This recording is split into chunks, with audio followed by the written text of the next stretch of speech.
I never meant to discover it. I was only using Emily's old phone, the one she tossed aside like it was nothing, when a notification flashed across the screen. A group chat I'd never seen. I opened it and my heart stopped. She's so pathetic. She'll always put us first, even when we treat her like trash. My mother's name, my sister's name, their words about me. I didn't cry, I didn't scream. Before I tell you what happened after that moment, tell me, where are you listening from? And honestly, what would you have done? Before that night, my life looked calm from the outside. Quiet streets, a small house in the suburbs, a family that smiled in pictures but never in the same room. I used to think that was normal. I used to convince myself everyone's home felt like walking on eggshells. I grew up learning how to stay small. My mother liked it that way, said it made things easier. Emily, 3 years older and forever the star, filled every room the moment she walked in. She had the confidence my mother praised, the dreams my mother supported, the needs my mother prioritized without hesitation. And then there was me, Valentina, the one who cooked dinner after school, who handled the bills when Mom forgot who picked up Emily from parties because family shows up. I worked a full-time office job, but in that house I was still expected to be the overflow bucket for everyone else's mess. Funny thing is, I didn't see it as unfair, not at first. Kids grow into the roles they're handed, and mine was clear: keep the peace, stay useful, don't complain. So I did. I woke up early to pack lunches, cleaned the kitchen before work sent payments. Mom swore she'd pay back next week, and listened to Emily talk about dresses, bridesmaids venues, color palettes, everything she assumed I'd help fund. She'd say things like, "You know I can't do this without you," and Mom would echo, "Your sister's under a lot of pressure." But neither of them ever asked if I was. The worst part wasn't the work, it was the way they made me feel invisible while expecting me to hold everything together. I'd set dinner on the table, and Mom would critique the seasoning before she even tasted it. Emily would scroll through her phone mid-conversation, only looking up when she needed something. There was a moment last month, small, stupid, forgettable to them, that stuck to me like a bruise. I'd just come home from a 10-hour shift. My feet ached, my head throbbed, and all I wanted was to breathe. Instead, Mom handed me a list of errands for the wedding, and Emily chimed in, "Oh, and I need you to transfer the deposit for the venue tomorrow. It's easier if you handle it." No, please. No, is this okay? Just expectation, obligation, a role I was born into but never chose. Back then, I still believed their love was complicated, not conditional. I still wanted to belong to them, to be seen by them, to matter. But after reading that group chat, after seeing my name next to their laughter, everything I thought I knew about my place in this family cracked open. And what spilled out wasn't sadness, it was clarity. The kind that changes everything. The morning after reading that group chat, nothing looked different, but everything felt different. I moved through the house like a ghost who'd finally realized she was dead. Mom called my name from the kitchen, telling me to hurry because Emily needed help finalizing her wedding budget. I answered the same way I always did, coming, but the word felt hollow, detached, like it belonged to someone else. At breakfast, Emily complained about her florist overcharging her. Mom chimed in about how people take advantage of brides, and both of them glanced at me like I was the natural solution. I stirred my coffee, pretending I didn't feel the burn behind my eyes. Emily reached across the table, tapping her manicured nails against my mug.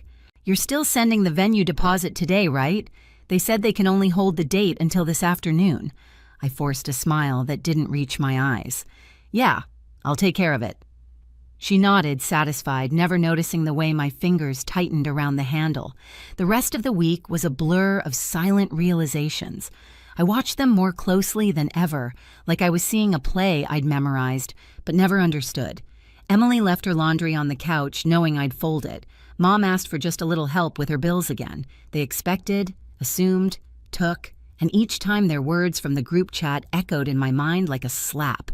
"She's so pathetic. She'll always put us first, even when we treat her like trash." They weren't venting. They weren't joking. They believed it. That was the part that hollowed me out. That Friday, I sat alone in my room after work, staring at my own reflection in the darkened window. The girl who looked back wasn't pathetic. She was tired, yes, hurt. But there was something simmering behind her eyes, something sharp, awake, alive. a spark of someone who had finally seen the truth. And then came the moment everything tipped. Emily barged into my room without knocking her phone in hand. "The venue's calling again. They still don't have the payment.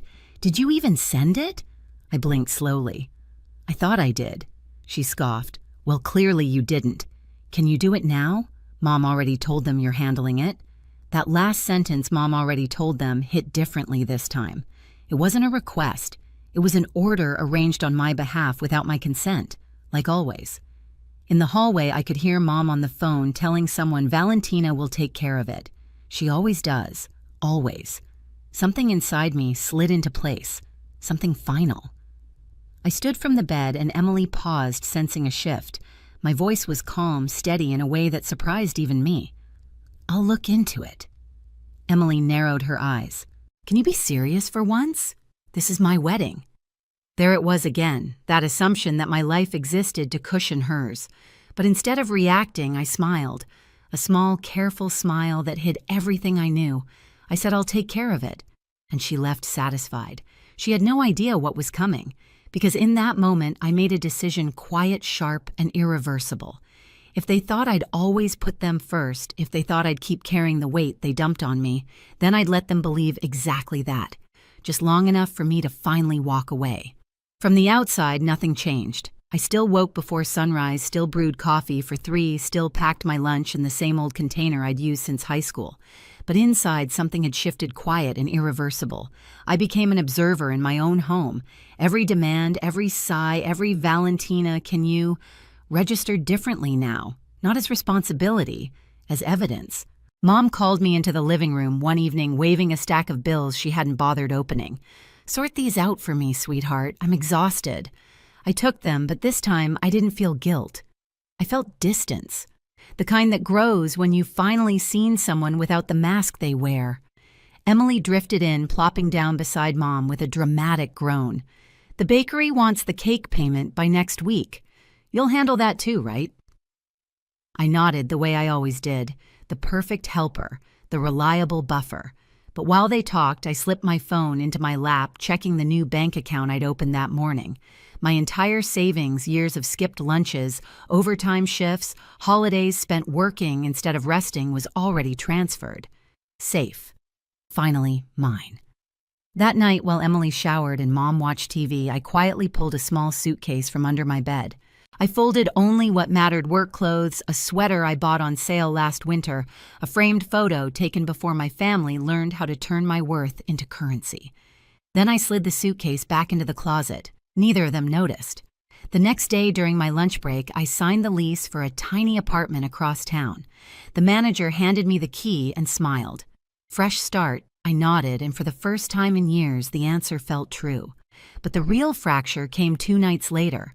Emily stormed into my room, mascara-smudged hair in chaotic curls. The venue called again. They said, "If they don't get the payment tonight, the date's gone."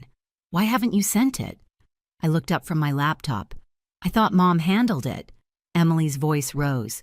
"Are you kidding me?" "She told them you're doing it. You always do it." Mom appeared in the doorway, arms crossed. "We need that money, Valentina. Stop dragging your feet. Your sister's wedding can't fall apart because you're being emotional." Emotional. If only they knew. I closed my laptop gently. I said, "I'll take care of it." My tone must have thrown her off because Emily paused, confused for the first time. But Mom didn't see it. She just huffed and walked off, muttering about ungrateful children. I watched them go, my heartbeat steady. They still believed I was theirs, obedient, predictable, endlessly available. And that was exactly what I needed them to think. Just a little longer. The breaking point arrived on a Wednesday night, the kind where the air feels heavy even inside the house. I had just stepped through the door after work when I heard my name echo through the hallway. Valentina Emily's voice cracked, sharp, panicked, furious. I walked into the living room to find her pacing phone pressed to her ear, cheeks streaked with mascara. Mom stood beside her, arms folded, face tight with irritation rather than concern. "They just called. Again." Emily snapped as soon as she saw me. "The venue is releasing the date. They said the payment never came. You said you'd handle it." Mom jabbed a finger toward me. Stop playing games. Send the money now. Your sister is falling apart. I set my bag down and met their eyes. Really met them. Emily looked desperate in a way I'd never seen before. Not humble, not apologetic, desperate, because something she expected was slipping away. Mom, on the other hand, looked like she was watching her favorite tool malfunction. I took a breath. I don't have that money anymore. The room froze. Emily blinked. What? I kept my voice even. I don't have that money anymore. I used it. Silence wrapped around us, thick and electric. Mom stepped forward. Used it for what? For me. Emily's face twisted like she'd been slapped. You spent my wedding money on yourself. It was never yours, I said calmly. It was mine. Every hour, every overtime shift, every paycheck. Mine. Emily's voice rose to a shriek. Are you insane? I told everyone you'd cover the deposit. You promised I never promised. You demanded. Mom cut in her tone, venom soft. I didn't raise you to be selfish, I almost laughed. You didn't raise me at all, you just used me. Emily shook her head. Stop talking like this, you're just stressed. She grabbed my arm. We need that money. I pulled away. I'm not giving you anything. Her voice cracked. Valentina, this is my wedding and this is my life. Mom let out a sharp breath like she was finally done pretending. If you walk away now, don't expect anything from us again. No support, no family. That was the moment I realized she truly believed that was a threat. I'm not walking away, I said. I'm leaving. I picked up the suitcase from behind the couch, packed and ready for days now. Emily staggered back. You were planning this. Of course I was. I turned to Mom. What did you think would happen? That I'd read what you wrote about me and keep paying, keep serving, keep pretending? Emily's lower lip trembled. We didn't mean it like that. You meant every word. Mom's nostrils flared. If you go, you'll regret it. I looked at her, really looked. For the first time, her power didn't reach me. I already regret staying. I walked toward the door. Emily's voice cracked behind me. How could you do this to me? I didn't answer. I opened the door, rolled my suitcase through it, and left the house where I'd spent years shrinking myself small enough to fit inside their expectations. When the door clicked shut behind me, it felt like a lifetime finally ended. My new apartment was tiny, but stepping inside felt like stepping into oxygen. I slept without fear of someone banging on the door, asking for favors. I bought groceries, my groceries. I worked, came home, cooked whatever I wanted, and sat on the floor eating dinner in peace. Peace, the kind I had never tasted. The first week, Emily's texts poured in. You ruined everything. Are you happy now? You're heartless. Answer me. I blocked her. Then Mom emailed. I hope you're proud of yourself. You broke this family. I deleted it. Ho Hang chimed in next. She's devastated. Your mother can't sleep. Why are you doing this to them? I ignored every message until one from my cousin, the only one who ever treated me like a human being. I heard what happened. I'm proud of you. They never deserved what you gave. I sat with that message for a long time. Relief settled in my chest like something warm, something steady. 3 weeks later, I ran into Emily at a cafe downtown. She looked smaller somehow, eyes dull, posture slouched like she'd been existing in borrowed strength, and finally ran out. Her eyes widened when she saw me. Valentina. Can we talk? Her voice was so soft it almost didn't sound like her. For a split second, old habits tugged at me, the instinct to fix, to comfort, to step in. But those instincts belonged to the girl they called pathetic. I wasn't her anymore. I walked right past her, ordered my coffee, and left. When I glanced back through the window, she was still standing in the same spot, tears gathering, waiting for a version of me that no longer existed. The final confrontation came 4 days later, a hard, relentless knock on my apartment door. I knew that knock. I opened it just enough to see her mom arms crossed expression carved from stone. You look well, she said, but her eyes were full of accusation, not pride. What do you want? I asked. Let me in. No. Her jaw tightened. We need to talk. Then talk. Right there in the hallway, she tried every tactic she'd ever used. Guilt, anger, nostalgia, cold logic. But none of it reached me anymore. You owe us, she said finally. After everything we've done for you. I shook my head. You didn't do things for me. You took from me. And now I'm done. Her face crumpled not with sadness, but with the realization she no longer had control.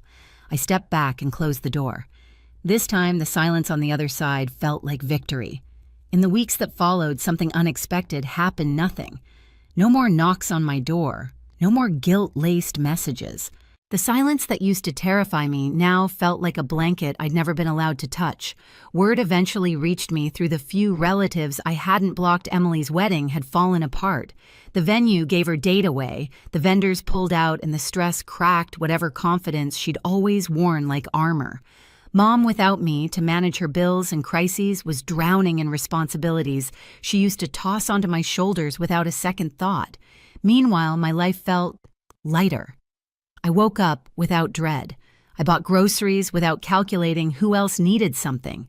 I laughed with coworkers who liked me simply because I showed up and cared. I learned what quiet looked like when it wasn't filled with obligation. For the first time, my future felt like something I got to choose, not something assigned to me. And the more distance I had from them, the clearer it became. Losing them wasn't a tragedy. It was freedom. A month later, I saw them again, Mom and Emily sitting in a quiet cafe near downtown. They looked nothing like the women who once towered over my life. Emily's shoulders were slumped, eyes tired. Mom stared into her cup like it held the answer to everything she'd lost. They didn't notice me at first. When they finally did, their faces shifted, hope flickering, then fear, then something like regret. For a moment, I wondered if they expected me to walk over to save them the way I always had. But I wasn't theirs to lean on anymore.